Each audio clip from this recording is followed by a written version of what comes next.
So one of the things that I talk a lot with parents about is body awareness, and well, parents, clients, everyone.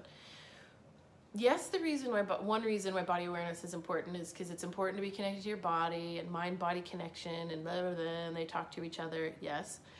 But one of the real reasons why I'm a bit of a nut about it and really push it with kids that I work with, my own children, and adults, is the concept of being safe when I'm not around and having your body be your educator. For example, when you get on an elevator and someone gets in who just looks a little bit suspect, a little bit dodgy, maybe smells like alcohol, is kind of stumbling around and looks a bit disheveled, and the elevator doors are about to close, you might go, yeah, I think I'm gonna get off. I don't think I'm gonna stay on this place. I don't want to be stuck once the doors close with this person. How do you know that, right? You have years and years of experience of being intoxicated yourself or being around people to know this person's a little bit possibly volatile. I don't know. I just can't tell what's going to happen. So I'm going to remove myself from the situation. Kids are building that. Kids don't know that wealth of knowledge and life experience. They're in the process of building that bank of experience, right? One of the ways you can kind of speed that up is by teaching them to listen to their body. So if a child can listen to their body, they're able to identify those situations where someone's a bit dodgy or a bit sus or a bit can't be trusted or just makes them feel funny. So one of the things I do a lot with my own kids is I tell them, just think about how something feels in your body. So if we're talking about feeling angry or something, I'll say, yeah, you're really angry. I get that. Where do you feel that in your body? And then they'll say like, in my tummy feels really tight, or my chest feels really tight, or my heart's beating really fast, or my face feels hot, or I feel like my hands are going like this. Anxious is a really good one to teach kids, just to teach them to identify, oh, this is what anxiety is. Oh, I feel anxious right now. So whenever one of my kids is feeling anxious, I'll say, and I can tell because I can read it kind of in her body language, I'll say, hey bud, you feeling a bit worried about something? And then she might nod, and then I'll say, are you feeling a little bit anxious? Because again, big on the labeling emotions, not just with the broad term of like anger, sadness, but in the bigger context of frustrated, disappointed, anxious, because I think it's just helps kids and it's more empowering to them if they can clearly identify how they feel. Anyway, so with that example of anxious, then saying, and where do you feel that in your body? And then she'll say, in my tummy, or I feel like I'm going to be sick, or I feel like my heart's going really fast. And sometimes I'll spur her along. Sometimes I'll give her options of like, oh, so is like your chest feeling tight? Is your heart going boom, boom, boom? Does your tummy feel like it has bubbles in it? I'll offer her a few ideas, and then she can go, no, my cheeks feel hot though, or whatever. Why is that important?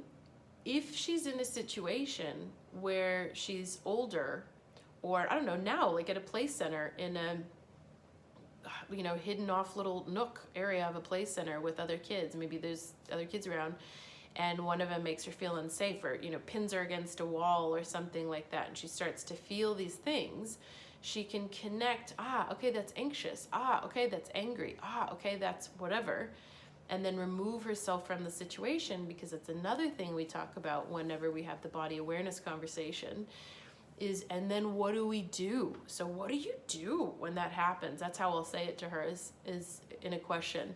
Wait, so what do you do if you ever are like in a situation like at a play center or something, and some kid comes up to you and is being a bit mean or a bit funny? And what do you do if you notice funny feelings in your tummy, or funny feelings in your chest here, in your throat, or in your mouth, or your body starts to feel a little bit scared? What do you do with that? And before we went through all this sort of training and stuff, she would say, I don't know, because she's 4. She's 5 now, and we've been working on this for a while. And so now she'll say, I tell a grown-up, I run away, I say stop, no, I don't like it, and she has her little script of how she gets really clear. But this is why it's so important to connect kids to their body, because we're not always around. Like, I don't know, when she's in a future locker room with a creepy coach, who maybe, you know, sits down next to her and starts rubbing her back or something, you know, the pre-steps to further abuse occurring. I want her to know. I want her to be able to go, this feels creepy. I don't like that coach, that person, that friend's older sibling. I don't know. I want her to be able to protect herself, because I can't always be there at sleepovers and camps and play centers or whatever. She needs to be able to do that for herself, but to do that, I need to teach her, one, how she feels emotionally. I need to give her the language. 2, teach her where it is in her body. 3, modeling it. So I often will do that as well when I feel angry or upset or something. I'll say, oh, I'm feeling so angry. Oh, I feel it in my body. I feel my fists getting tight. I feel my chest getting tight, and my heart's beating really fast, and I feel like my head's going to explode. So by modeling it for her, it helps her understand that, this is what it looks like when you get angry or upset. But mainly what I'm more concerned about is, 1, managing anxiety, so they're aware that I'm feeling anxious about something, and then to teach them to listen to that.